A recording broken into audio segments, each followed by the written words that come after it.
Bienvenidos, queridos hermanos y hermanas, a nuestra reunión de la familia acá en la Iglesia Bautista Misionera de las Camelias.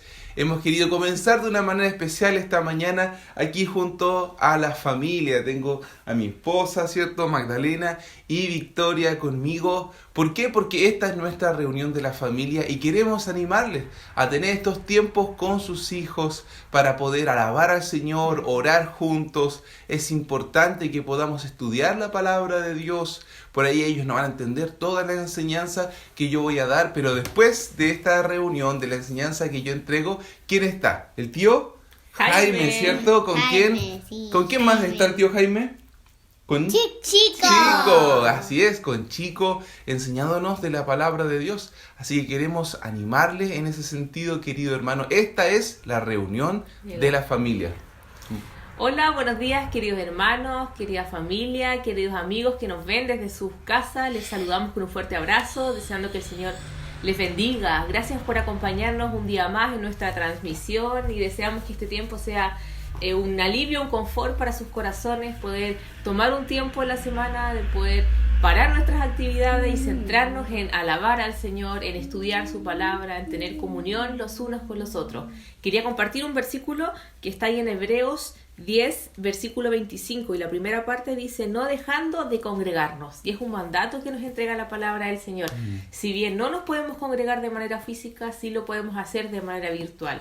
Así que les animo, hermano, a no dejar de conectarse y poder apartar este día domingo, el día del Señor. Saber que la mañana pertenece al tiempo en el que nos conectamos, en el que nos congregamos virtualmente, en el que podemos disponer nuestro corazón, tomar nuestra Biblia, acomodar a nuestra familia, quizás con un tecito, mientras tomamos desayuno en un ambiente más familiar, más íntimo en nuestro hogar, poder acompañarnos con las alabanzas, poder seguir los versículos en su escritura, poder después quizás compartir en la mesa o durante la semana lo que hemos aprendido, cómo el Señor ha hablado a nuestros corazones, y así mantener ese legado de la fe vivo en nuestras vidas, con nuestra familia, y que ellos también puedan crecer en el conocimiento y en el entendimiento de su palabra. Así es. Esperamos que esto pase pronto y poder volver a reunirnos, cantar, alabar al Señor todos juntos, pero mientras tanto debemos ser responsables con nuestra salud, también ser obedientes con lo que disponen las autoridades sanitarias y confiar en que los tiempos están en las manos del Señor y que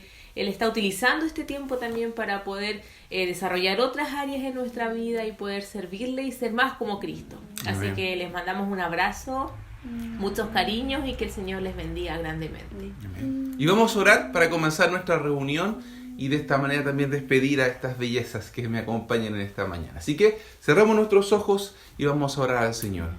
Señor, te damos tantas gracias en este día, porque tú nos permites comenzar como familia esta reunión, Señor, tan especial, nuestra reunión de día domingo.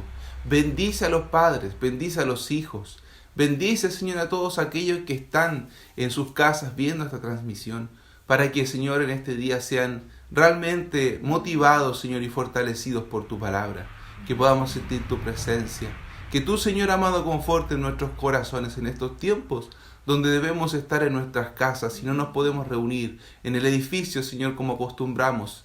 Padre, queremos realmente servirte con nuestras vidas y nuestras familias, honrando tu nombre de esta manera y llevando gloria a ti, que eres el único que la merece.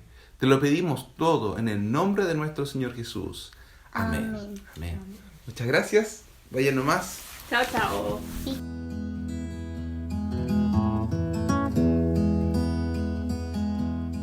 Qué bella forma de comenzar un día como este, un día de la reunión de la familia, y qué ganas de poder estar también con ustedes allí en sus casas, o más bien que podamos reunirnos nuevamente para estar juntos. Pienso esos días domingos donde estábamos todos reunidos en la iglesia y cuando ya decíamos ya, los niños pueden pasar a sus salas, ¿se acuerdan? Se paraba la mitad de la iglesia y los niños junto a sus profesores pasaban a las salas que construimos con nuestras manos el año pasado para poder, ¿cierto?, tener un lugar acondicionado para ellos.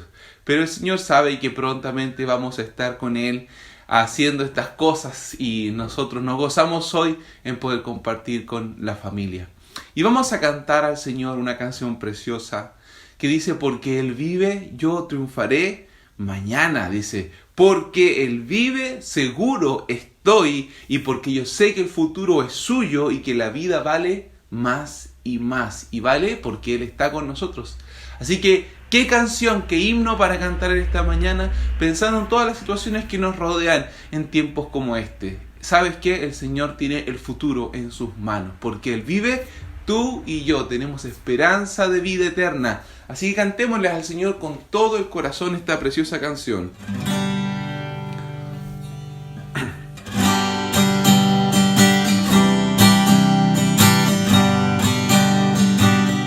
Dios nos envió a su Hijo Cristo, Él es amor, paz y perdón, por mí murió en el Calvario, más de la tumba con poder resucitó. Porque Él vive, no temo el mañana, porque Él vive, seguro estoy, porque yo sé que el futuro es suyo y que la vida vale porque Él vive hoy. Grato es tener a un tierno niño, precioso don que Dios nos da.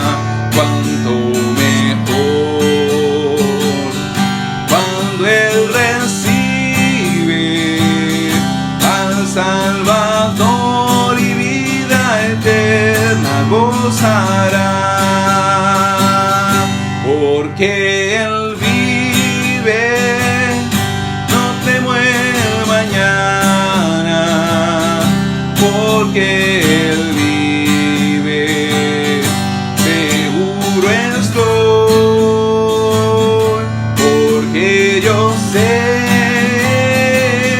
que el futuro es suyo y que la vida vale porque Él vive hoy. Se acabará mi vida un día, enfrentaré muerte y dolor, mas a Jesús veré la gloria y reinaré con mi triunfante Salvador. Porque Él vive, no temo el mañana, porque Él vive, seguro estoy, porque yo sé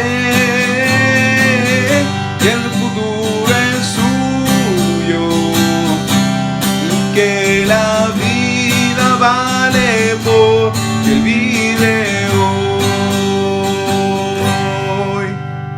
Así es, la vida vale más y más porque Él vive. Y ¿sabes qué preciosa canción? Pensaba, dice, se acabará mi vida un día, enfrentaré muerte y dolor. Y eso, cierto, es la realidad, aún de aquellos que somos hijos de Dios. Nosotros también vamos a enfrentar la muerte. Nosotros también vamos a experimentar dolor. Pero la esperanza bendita que tenemos nos hace diferentes al resto del mundo. ¿Por qué? Porque nuestra esperanza es que después de esa muerte, después de ese dolor, vamos a ver a Jesús en gloria y reinaremos con nuestro amante Salvador. A mí me llena de gozo, me llena de esperanza esta canción y quiero compartirla también aquí contigo. Sabes, en este tiempo hemos experimentado quizás la partida de seres queridos, amados. Hemos experimentado el dolor de ver personas que amamos enfermas. Y por un lado hemos visto a Dios sanando, pero por otro lado también hemos visto a Dios decidiendo que esta persona parta de este mundo. Y cuando un hijo de Dios muere es una mezcla de sentimientos, porque hay un dolor sin duda alguna de aquellos que amábamos a esa persona, a ese hijo de Dios. Pero por otro lado hay un gozo inefable en el corazón, porque uno dice siempre, ahora esa persona está en un mejor lugar. Está mejor que nosotros, está gozándose con el amante Salvador, y nosotros tenemos esa esperanza bendita en nuestros corazones y nos gozamos en ellas. Y sabes, esa esperanza está en la palabra de Dios. Allí el Señor Jesucristo ha revelado cuál es el futuro que nos espera a través de sus apóstoles, en sus cartas, como hemos leído. El arrebatamiento de la iglesia, la boda del Cordero, el tiempo del reino milenial. Y esa palabra maravillosa es la que nuestros hijos y nuestras hijas están estudiando y memorizando. Así que vamos a pasar el tiempo del desafío de memorización bíblica de nuestros niños. Vamos con ellos.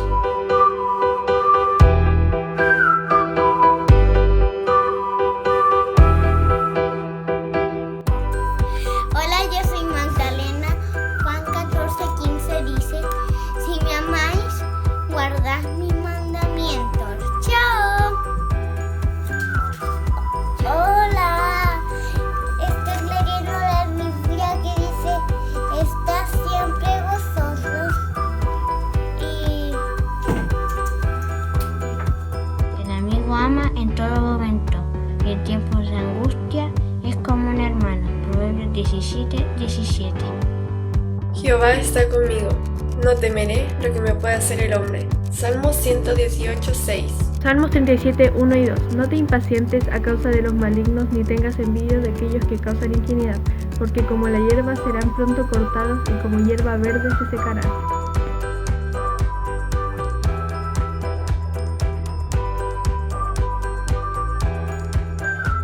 ¿Cómo glorifica a Dios que nuestros hijos estén aprendiendo su palabra, estén siendo, ¿cierto?, instruidos en ella, estén creciendo en la palabra que es viva y es eficaz? Y hablando de glorificar a Dios, vamos a cantar también esta canción preciosa en este día, Venid, glorificar a Dios, y la vamos a cantar con Elías y Anita, que no han querido dejar de estar con nosotros en nuestros cultos, así que te pedimos, ¿cierto?, que entones esta canción también está con su letra, para que podamos cantarla en conjunto en este día y digamos que Él, ¿cierto?, es nuestro Salvador. Así que cantamos con Elías y Anita, Venid, glorificar a Dios.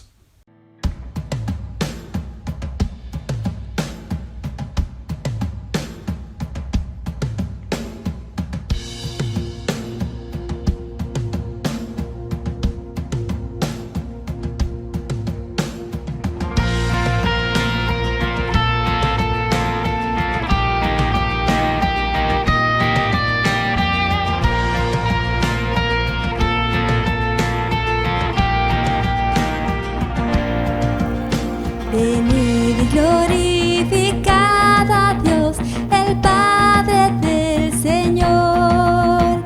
En Cristo Él nos derramó su eterna bendición. Sin manchas, puros en su luz, nos destinó a ser sus hijos adoptados por la sangre de Jesús. Te daremos la gloria por tu gracia, bondad y amor. Te daremos la gloria, eres el Salvador.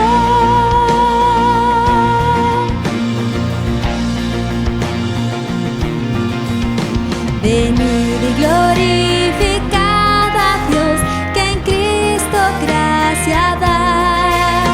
Lavadas nuestras culpas son, tenemos redención. En ellos ya nos reveló su eterna voluntad, que sea Cristo el Señor, su plan se cumplirá.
Dios. Te daremos la gloria por tu gracia, bondad y amor. Te daremos la gloria, eres el Salvador. Te daremos la gloria por tu gracia, bondad y amor. Te daremos la gloria, eres el Salvador.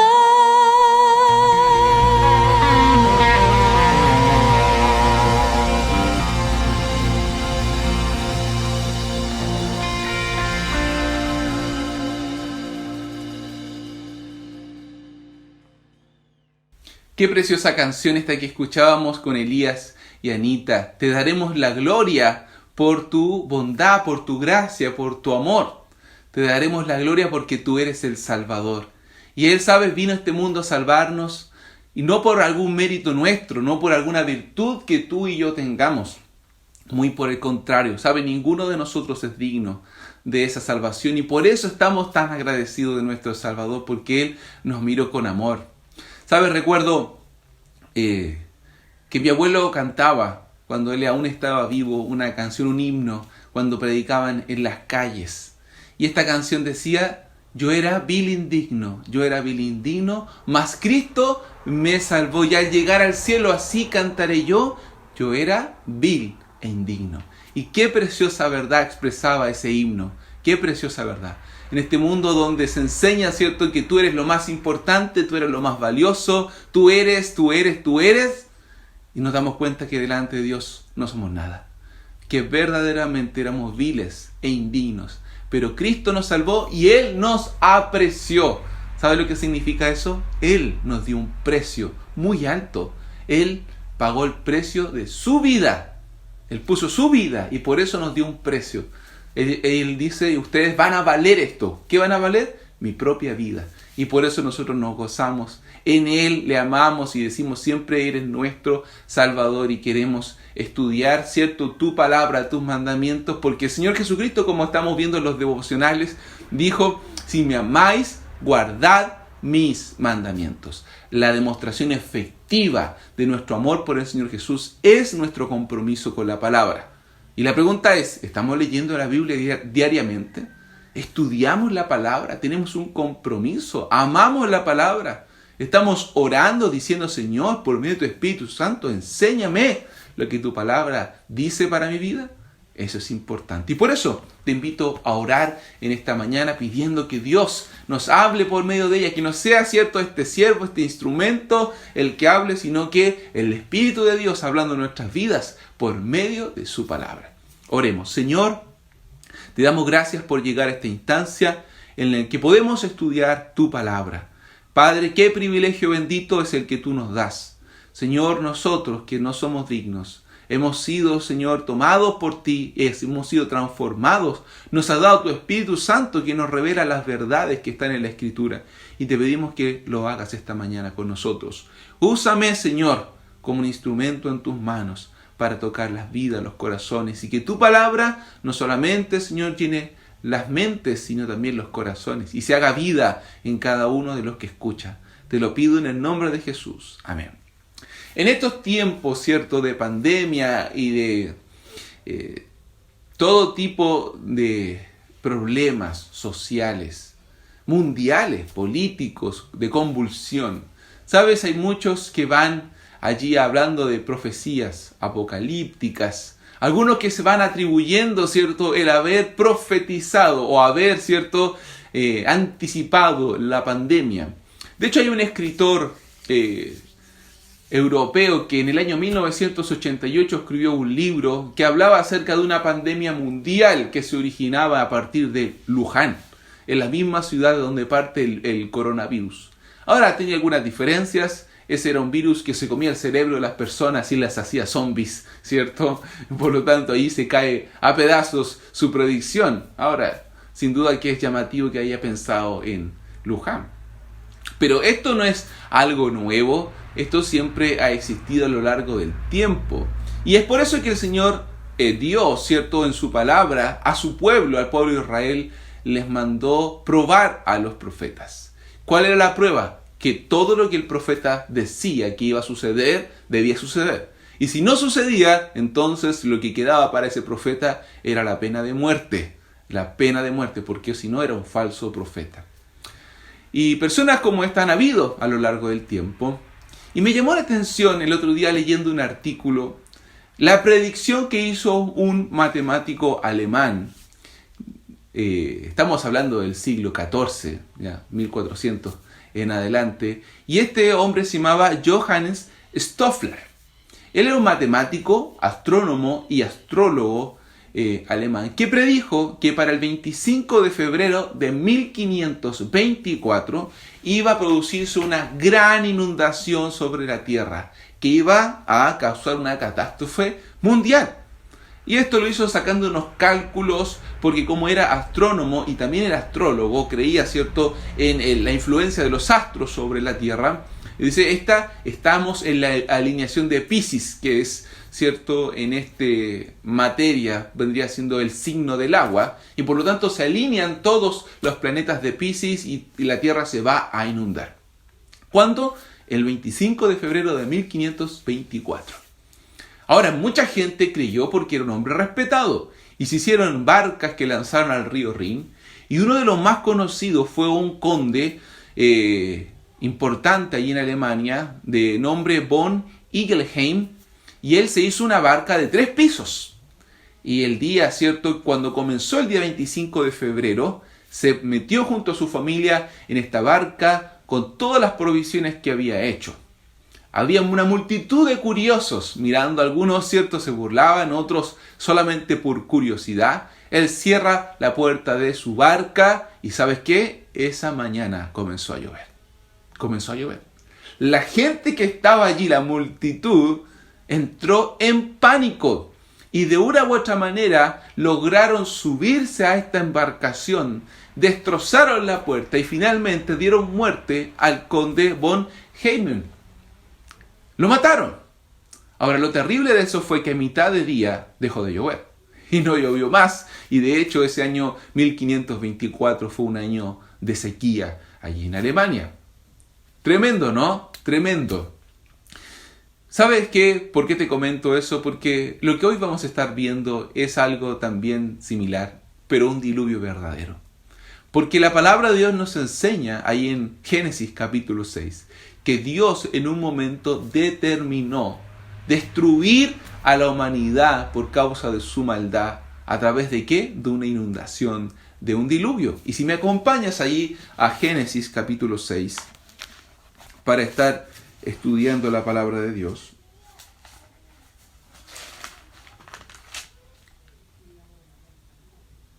Dice Génesis capítulo 6, verso 5 al 7.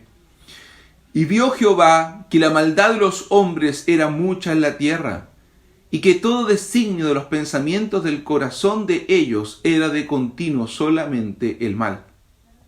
Y se arrepintió Jehová de haber hecho al hombre en la tierra, y le dolió en su corazón. Y dijo Jehová, raeré de sobre la faz de la tierra a los hombres que he creado, desde el hombre hasta la bestia, y hasta el reptil y las aves de los cielos, pues me arrepiento de haberlos hecho. Pero Noé halló gracia ante los ojos de Jehová. Esta época de la historia, los descendientes de Adán y de Eva se pervirtieron. Ellos comenzaron a hacer lo malo, fueron indiferentes al Dios Todopoderoso, y Dios determina un juicio severo en contra de ellos. Pero Dios, ¿cierto?, toma a un hombre con su esposa, sus hijos y las esposas de sus hijos, y va a hacer algo poderoso para salvarles. Le pide que construya un arca, pero no un arca común y corriente, un arca de grandes dimensiones. Ahora, la palabra es arca y no barca, ¿sí? ¿Por qué? Porque en ese tiempo no habían barcas y ellos tampoco estaban cerca de un cierto sector acuífero. Por lo tanto, todo lo que Noé tenía que hacer era por medio de la fe. Y él construye esto, y luego Dios le va a llamar al que entre en en el arca, junto a su esposa, sus hijos y la esposa de sus hijos. Allí en el capítulo 7, verso 11, dice: y el año 600 de la vida de Noé, en el mes segundo, a los 17 días del mes, aquel día fueron rotas la fuente del gran abismo, y las cataratas de los cielos fueron abiertas, y hubo lluvia sobre la tierra 40 días y 40 noches. En ese mismo día entraron Noé, Sem, Cam y Jafet, hijos de José, la mujer de Noé, y las 3 mujeres de sus hijos, con él en el arca, ellos y todos los animales silvestres según su especie, y todos los animales domesticados según sus especies, y todo reptil sobre la tierra según su especie, y toda ave según su especie, y todo pájaro según su especie. Entonces entraron en ese minuto, en el mes segundo del año 600 de Noé, al arca, y comenzó la lluvia, este diluvio, cierto, que duró 40 días y 40 noches. Y no fue una lluvia torrencial solamente. La Biblia lo describe como que fueron rotas fueron rotos los abismos, y de allí comenzó a fluir agua y las cataratas de los cielos. Un día vamos a hacer un estudio más acabado de lo que eso significa, pero había todo un sistema, ¿cierto? Una atmósfera diferente a la que hoy teníamos, que por ejemplo permitía que los hombres vivieran esa cantidad de años, 600, 700, 900 años, a diferencia de lo que vivimos en el día de hoy. Llovió de una manera sobrenatural 40 días y 40 noches. Pero ¿sabes cuánto tiempo ellos estuvieron en el arca? ¿Sabes cuánto tiempo? Porque tú dices, estuvieron 40 días y 40 noches. No, 40 días y 40 noches fue lo que ellos estuvieron en medio del diluvio. Pero luego, para que las aguas bajaran y ellos pudieran nuevamente salir a la tierra, pasó mucho más tiempo. Si nosotros seguimos el relato, ¿cierto?, de Génesis, vamos a ver que el diluvio duró 1 año y 10 días. Desde que comenzó a llover, dejó de llover y se seca la tierra hasta que Noé sale nuevamente con su familia, fueron 1 año y 10 días. 1 año y 10 días en una barca. Y pensaba en eso. Noé y su familia estuvieron en aislamiento social 1 año y 10 días, encerrados en un arca de 3 pisos, solamente ellos como familia y este gran número de animales, aves y reptiles que el Señor de manera sobrenatural había enviado a aquel lugar. ¡Qué tremendo pensar eso! Los primeros 40 días, quizás escuchando los estruendos de las aguas, había temor. Pero piensa, después, 1 mes, 2 meses, 3 meses, 12 meses, 1 año. Y la pregunta quizás que rondaba en sus cabezas es, ¿cuándo se va a acabar esto? Y pensaba en nuestra situación. ¿Sabes qué? Podríamos hacer un símil. Quizás aquellos que vivimos en esta zona rural no hemos sido afectados de una manera tan dramática por las cuarentenas como lo ha sido nuestra capital. Y yo sé que hay algunos hermanos y amigos que nos ven. Pero ¿se imaginan usted estar en un edificio encerrado o en una casa 1 año y 10 días sin salir? Dice que el arca tenía una ventana. No es que estuvieran viendo, ¿cierto?, un panorama. En ese tiempo no habían vidrios. Por supuesto, 1 año en ese lugar. ¡Qué tremendo! ¡Qué tremendo! Pero ¿sabe lo que quiero hablar específicamente en esta mañana? ¿Qué es lo que hace Noé al terminar ese 1 año y 10 días de estar encerrado en esa arca con esos animales, con su familia? ¿Sí? ¿Qué es lo que hace Noé? ¿Qué hace en ese minuto? ¿Podrías imaginarte tú? Se agacha, besa la tierra, baila de alegría. Vamos a ver. Vamos ahí al capítulo 8. El capítulo 8 nos dice en el verso 1, y se acordó Dios de Noé y de todos los animales y de todas las bestias que estaban en el arca, e hizo pasar un viento sobre la tierra, y disminuyeron las aguas, y se cerraron la fuente del abismo y las cataratas de los cielos, y la lluvia de los cielos fue detenida. Dios, ¿cierto?, determina el poder terminar ya con el diluvio y luego viene el proceso de que las aguas se vayan secando.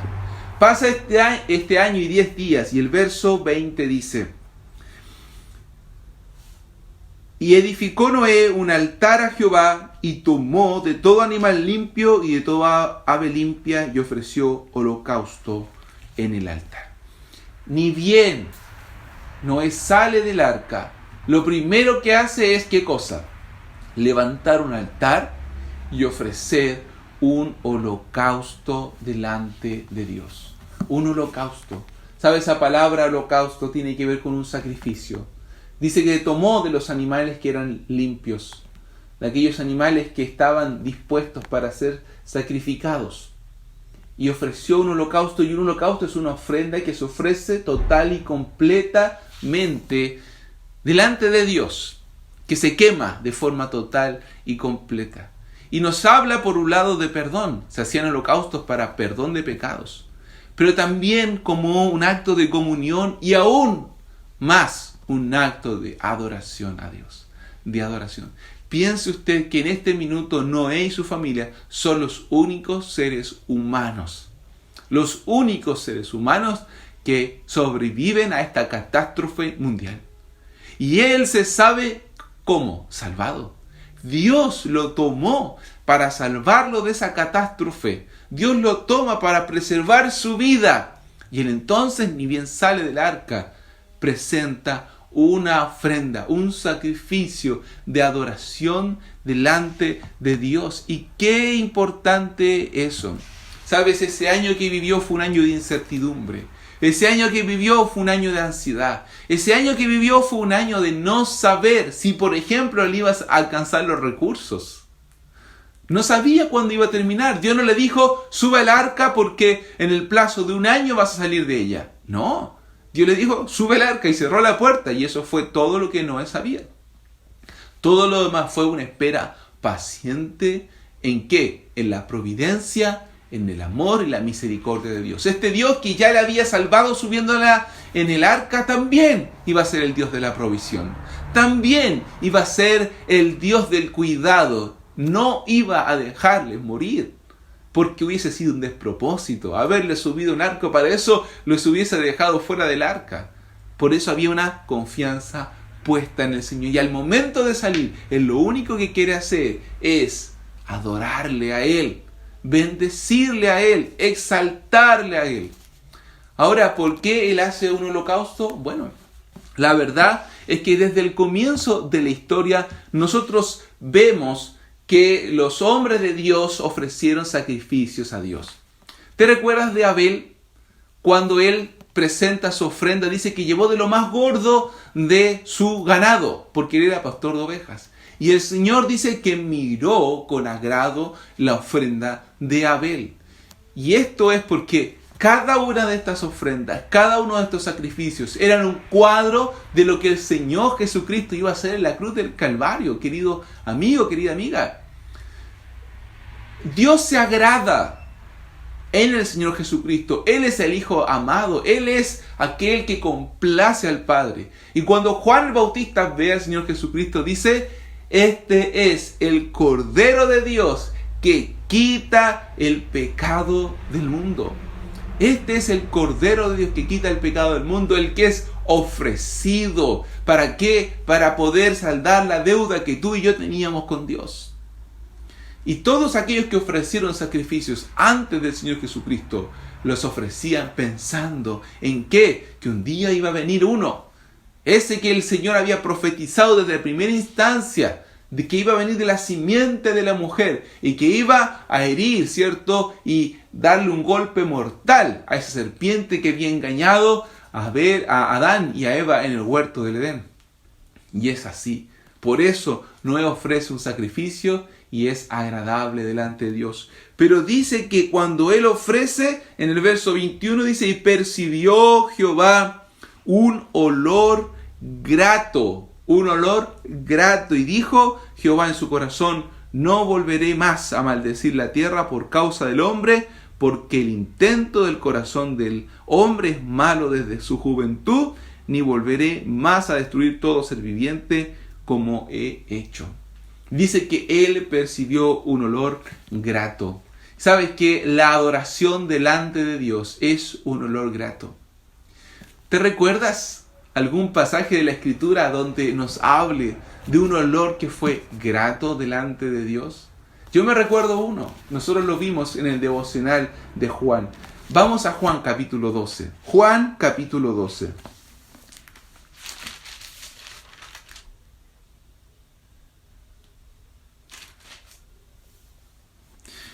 En Juan capítulo 12 encontramos que al Señor Jesucristo le hacen una cena allí, ¿cierto?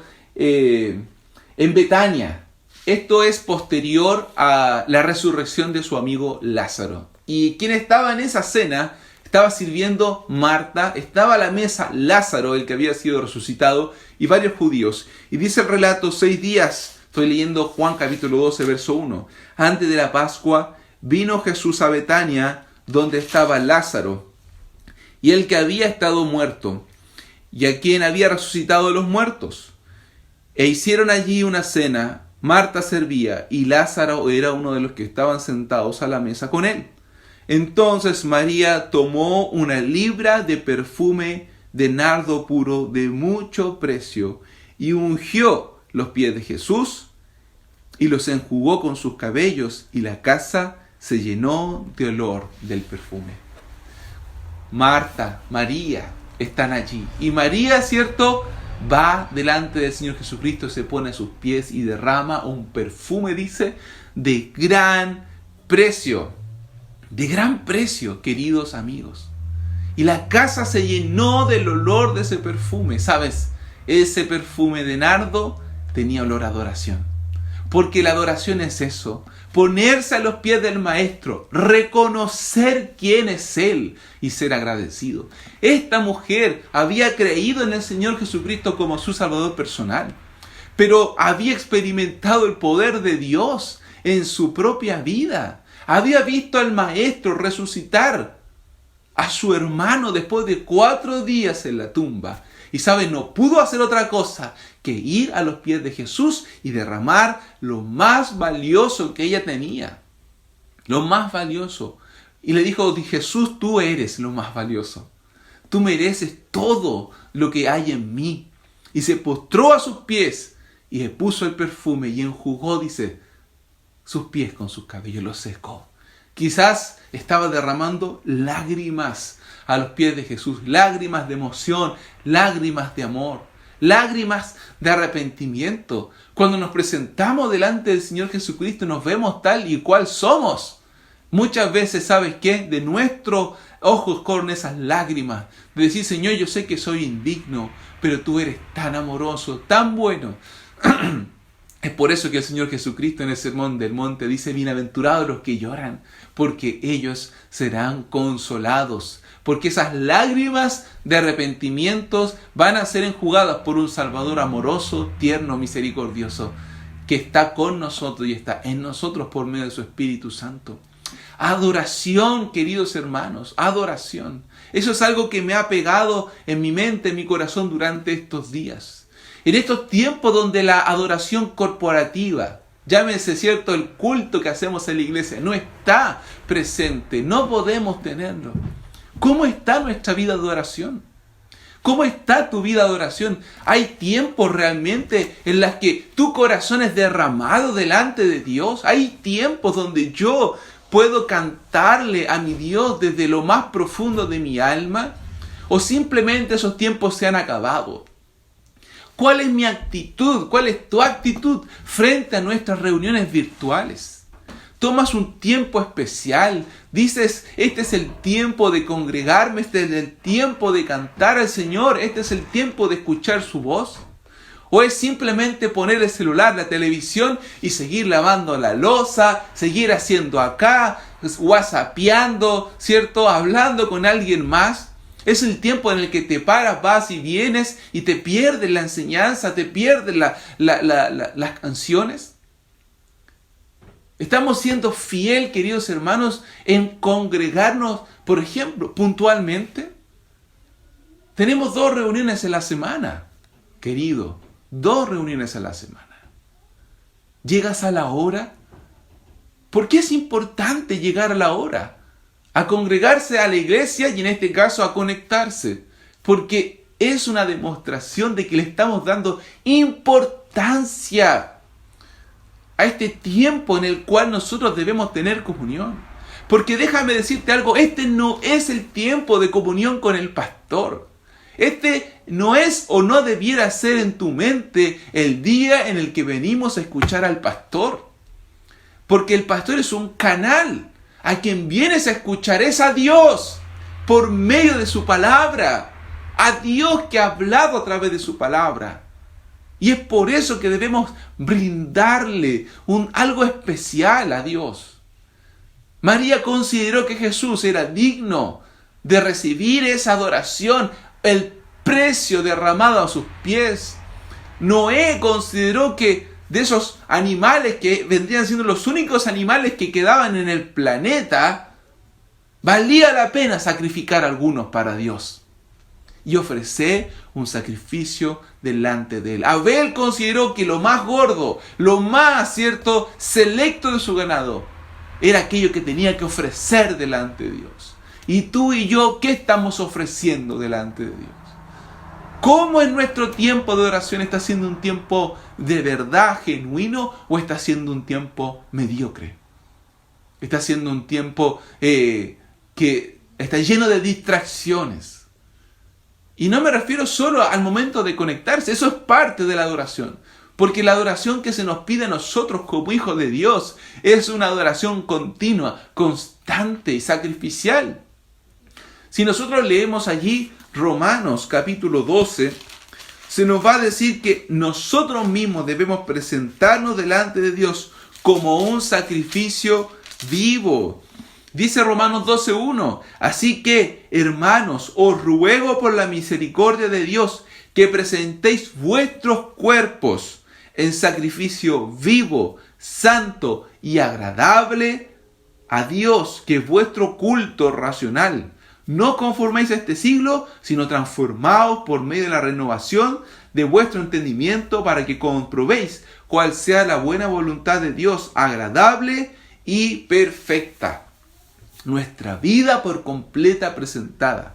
¿Sabes? El hecho de que no nos estemos reuniendo para cantar al Señor no implica que tú y yo no podamos cantar. Por supuesto que no. El libro de Efesios capítulo 5 dice que debemos estar llenos del Espíritu, andar del Espíritu. ¿Cómo? Dice, cantando salmos, cánticos al Señor. Y lo podemos hacer en nuestra casa. Es maravilloso hacerlo con el grupo de hermanos, ¿cierto? Pero tú ahí puedes estar en tu hogar alabando al Señor, bendiciendo al Señor. No necesitas estar en un edificio para poder tener tiempos de comunión. Puedes estar de rodillas allí en tu casa. Hermanos, reunir a la familia, como lo hicimos hoy en la mañana. Decir, esposa, esposo, ven, los hijos, oremos al Señor. Y sabes, es maravilloso tener esos tiempos de comunión perfecta con el Señor. El otro día estábamos a la mesa sentados y siempre le pedimos a alguna de las niñas que oren al Señor por los alimentos. Y le pedimos a Vicky, que es la más pequeña, que orara por los alimentos. Cerramos los ojos y evidentemente ella comenzó a orar. Dio gracias por la comida, dio gracias por los papás. Y luego dice, gracias Señor, nosotros te amamos porque tú nos amaste primero a nosotros. Y nosotros con mi esposa nos quedamos pasmados. Tiene 3 años. ¿Dónde sale eso en su corazón? No es una oración que le enseñamos nosotros.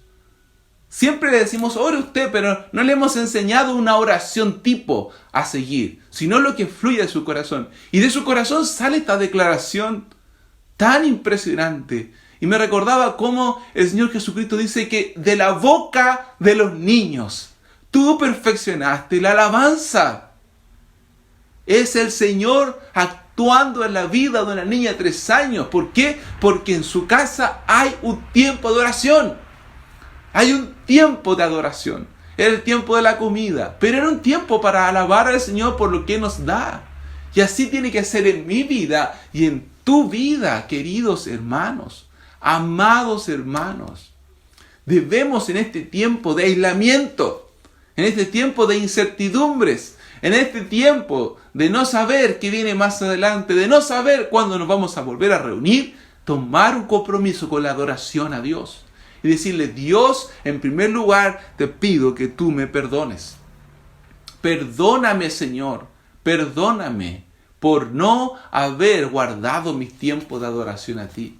Perdóname por no haber guardado estos tiempos de oración, estos tiempos de alabarte, de darte gracias, estos tiempos de contemplarte.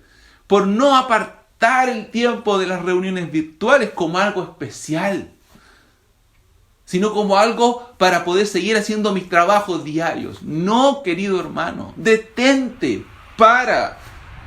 Si no, el Señor Jesucristo te va a decir como a Marta: afanada y turbada estás. Pero esta, hablando de María que estaba a sus pies, ha elegido la mejor parte, y esa parte no le será quitada. Hermana, las tazas se pueden lavar después. Hermano, el pasto se puede cortar después. Pero estos tiempos son tiempos para estar en comunión.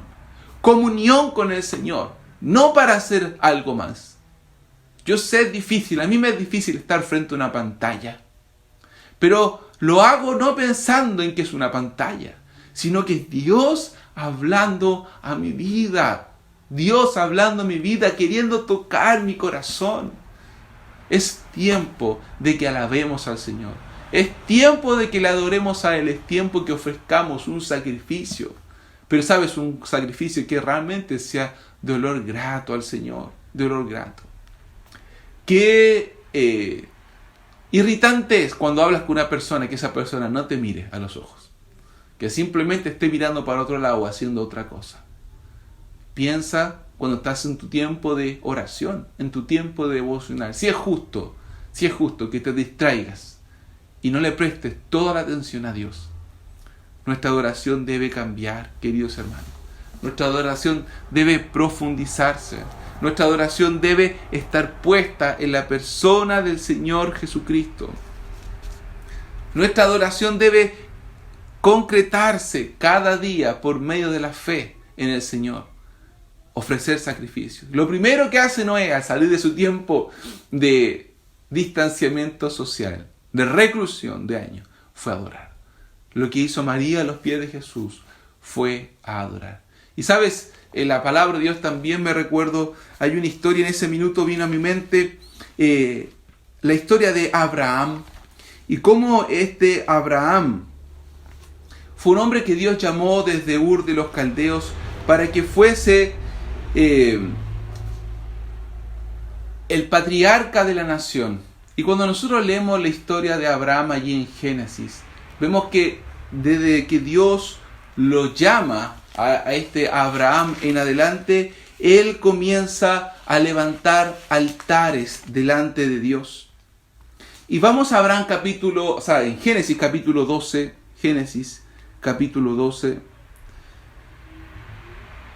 y dice el verso 4 lo siguiente: y se fue Abraham como Jehová le dijo, y Lot fue con él. Y Abraham era de edad de 75 años cuando salió de Aram.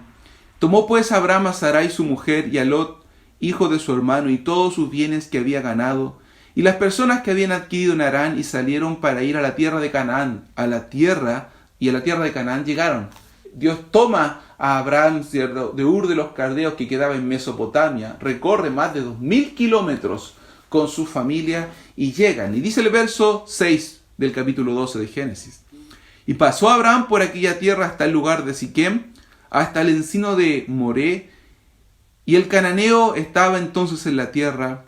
Y le apareció Jehová a Abraham y le dijo: tu descendencia daré esta tierra. Y edificó allí un altar a Jehová, a quien le había aparecido.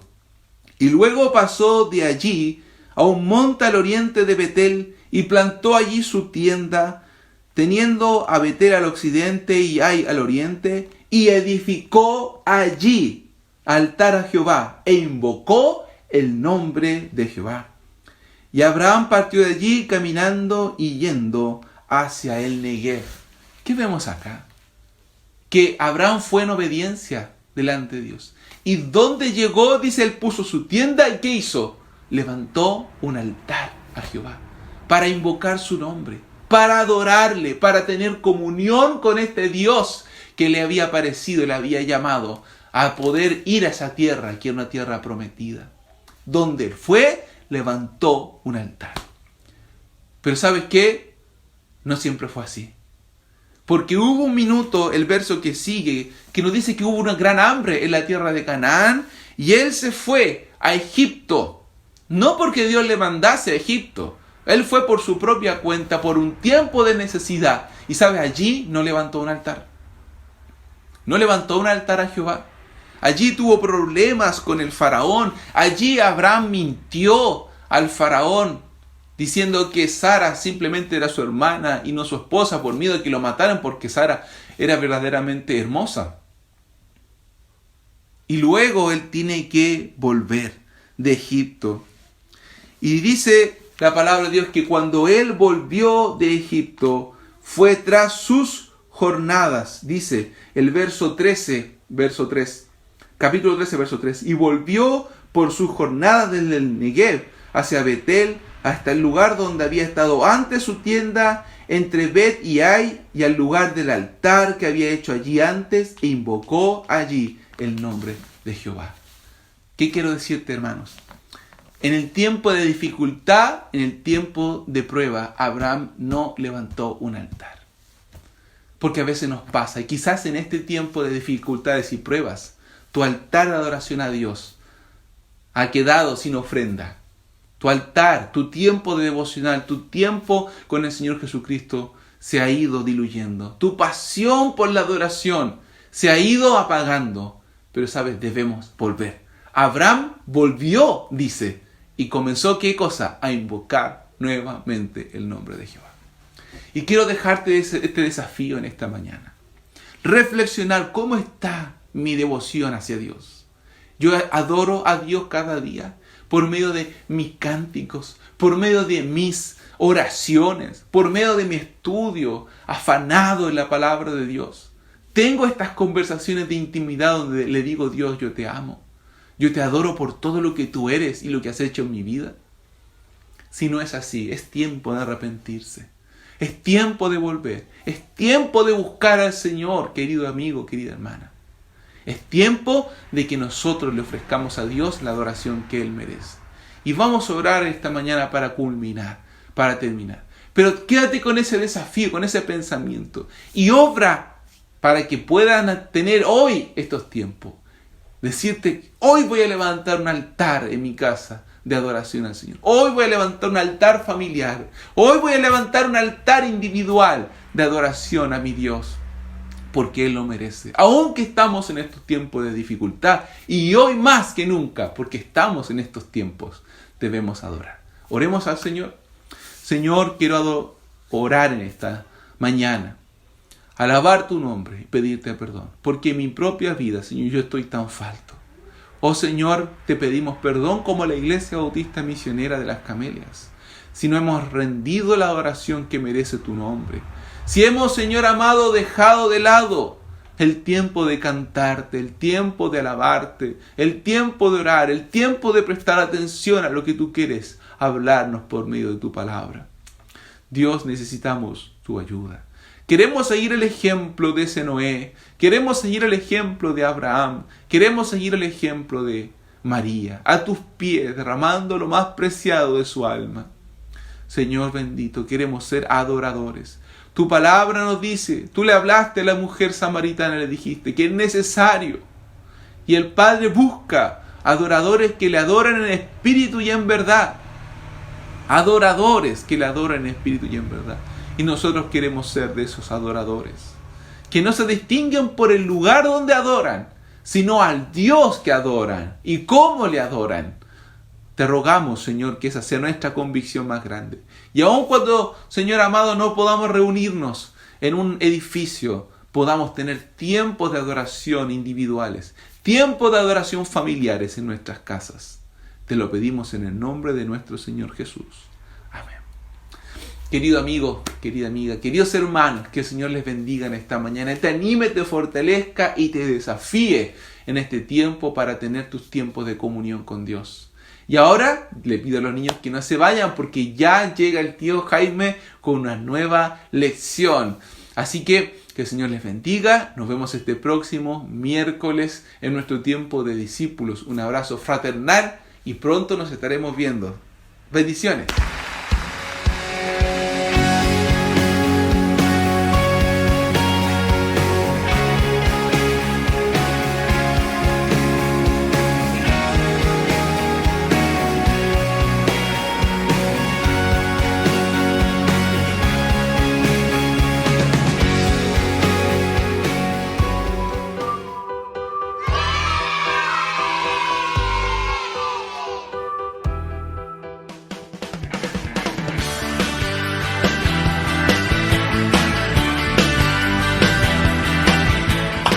¿Cómo están? Bienvenidos a Padres Niños en tu casa. Para comenzar, vamos a orar. Dios, te damos gracias por este tiempo. Queremos poner en tus manos nuestra mente, nuestro corazón y todo nuestro ser para poder tener a ti una rendición total. En Cristo Jesús, amén. Chicos, resulta que fue el cumpleaños del papá de Chico y Chico se comprometió a limpiar la casa para la reunión. ¿Quieren saber cómo le fue? Vamos a llamar a Chico. Chico, Chico, Chico, Chico, Chico. Hola chicos, ¿cómo están? Chico, ¿cómo te fue con la limpieza de la casa? Pues más o menos. ¿O por qué más o menos? Porque yo ya iba a limpiar la casa, pero de repente pasé caminando y estaba una rebanada de pastel de chocolate de mi papá.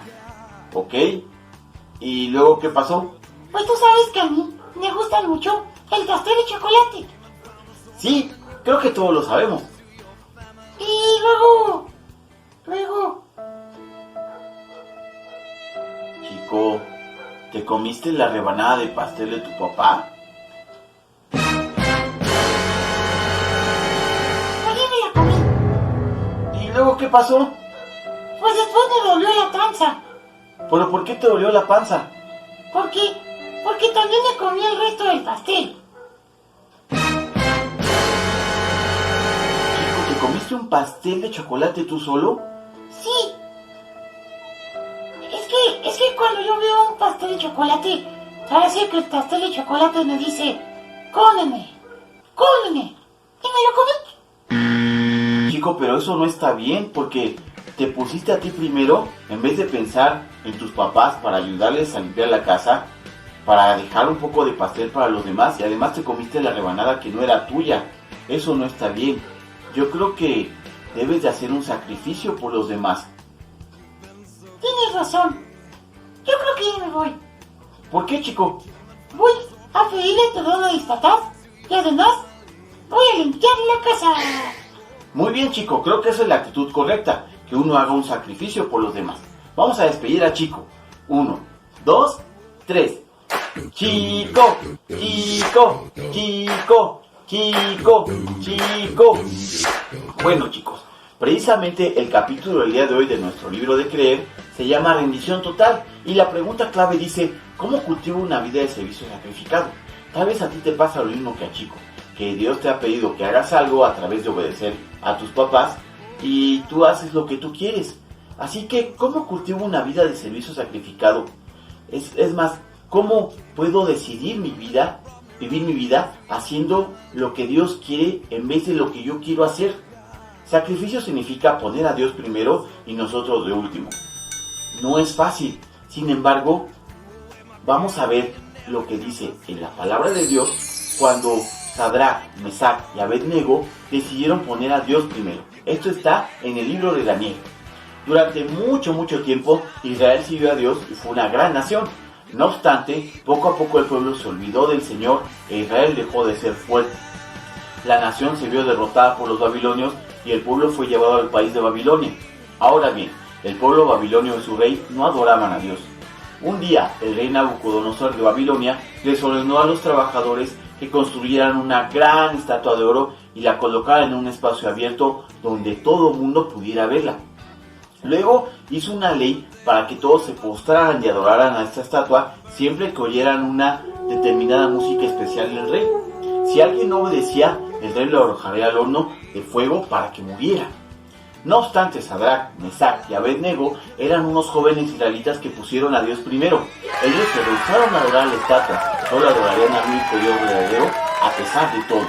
Cuando el rey oyó que esos jóvenes quebrantaron su ley, se puso furioso, ordenó que fueran arrojados al horno de fuego. Y antes dijo: calienten el horno 7 veces más de lo habitual. El rey observaba mientras los soldados arrojaban a Sadrach, Mesach y Abed-Nego al horno.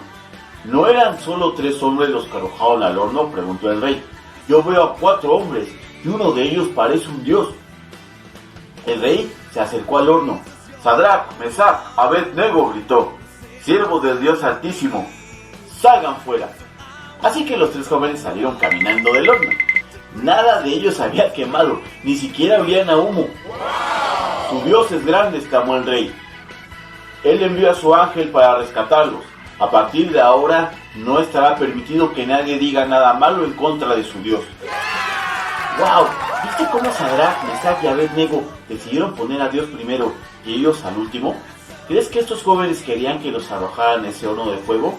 Debió de ser una decisión difícil de tomar, pero estaban listos para sacrificar sus vidas por Dios. Para ver la historia del Nuevo Testamento, chicos, vamos a dar el salto hacia Jesús. A la 1, a la 2 y a la 3. ¡Wow! Cuando Jesús vino a la tierra también estuvo listo para sacrificar su propia vida. Jesús entregó su vida poniéndose Él a lo último y colocándonos a nosotros en primer lugar. Y les dijo a sus discípulos: si verdaderamente quieren ser mis seguidores, tienen que decirle que no a sus propios deseos y sí a Dios. Pero si pierden su vida por mí, la salvarán, dijo Jesús. Intentemos descubrir qué quiso decir Jesús al ver la historia de uno de sus seguidores llamado Esteban. Y para eso vamos a ver el siguiente video.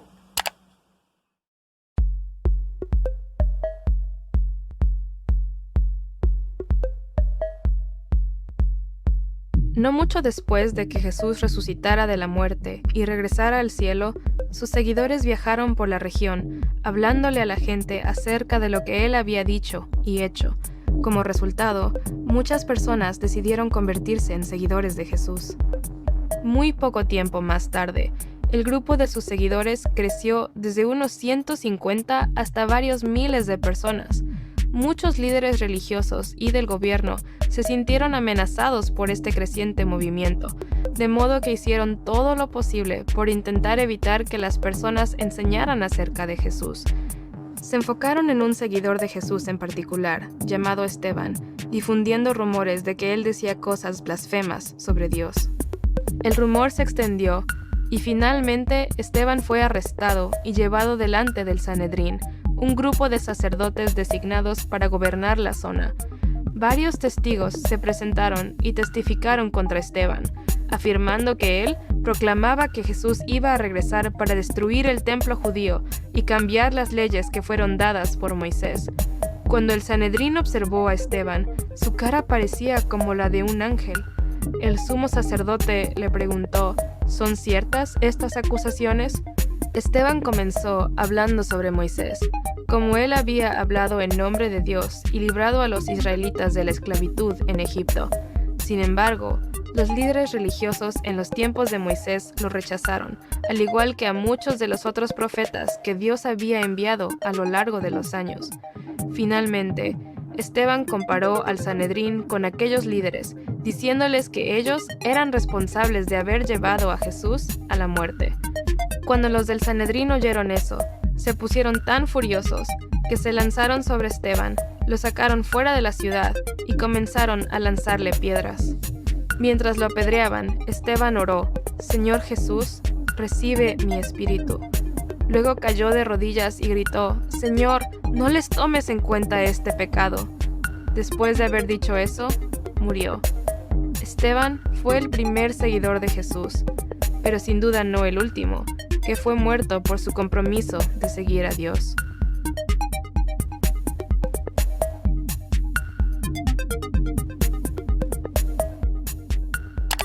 ¡Wow! ¿Te has dado cuenta de cómo Esteban escogió a Dios primero y se puso él a lo último? Y debido a que Esteban creyó en Dios, realmente no perdió su vida, chicos, sino que la salvó. Él fue a tener una vida mucho más maravillosa en el cielo.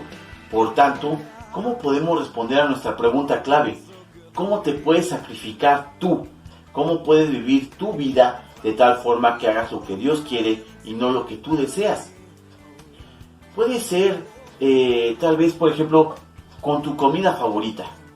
Cuando alguien te pide tu comida favorita, ¿la compartes? Puede ser, por ejemplo, con tu juguete favorito. Cuando alguien te pide al menos ver tu juguete favorito, ¿se lo prestas? O puede ser con un quehacer que te piden hacer en tu casa. Tal vez tú estás viendo tu programa favorito, o tal vez estás haciendo algo que te gusta hacer y tienes que sacrificar ese tiempo para ayudar en casa. Jesús te diría que escogieras a Dios primero. No solo hagas lo que quieres y lo que te gusta. Pregúntale a Dios cada día qué desea Él que tú hagas. Dile que sí a Dios. Si puedes hacer esas cosas, estarás viviendo para Él. Y esa es la mejor vida que existe. Por último, vamos a ver el versículo clave, que dice: les ruego que cada uno de ustedes en la oración espiritual ofrezca su cuerpo como sacrificio vivo, santo y agradable a Dios. Y bueno, chicos, esperamos que esto lo podamos poner en práctica. Y bueno, eso ha sido todo por hoy y los esperamos en una sesión más de Jardín de Niños en tu casa. Nos vemos, chicos. Bye bye. Adiós. Bye bye.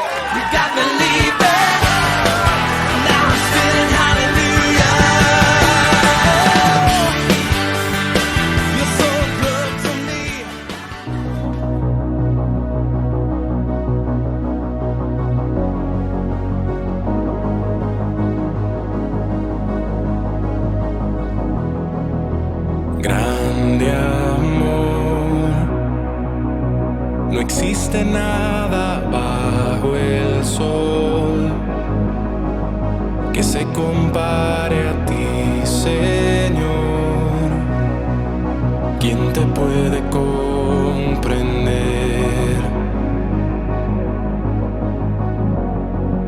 Amor que bajó desde el cielo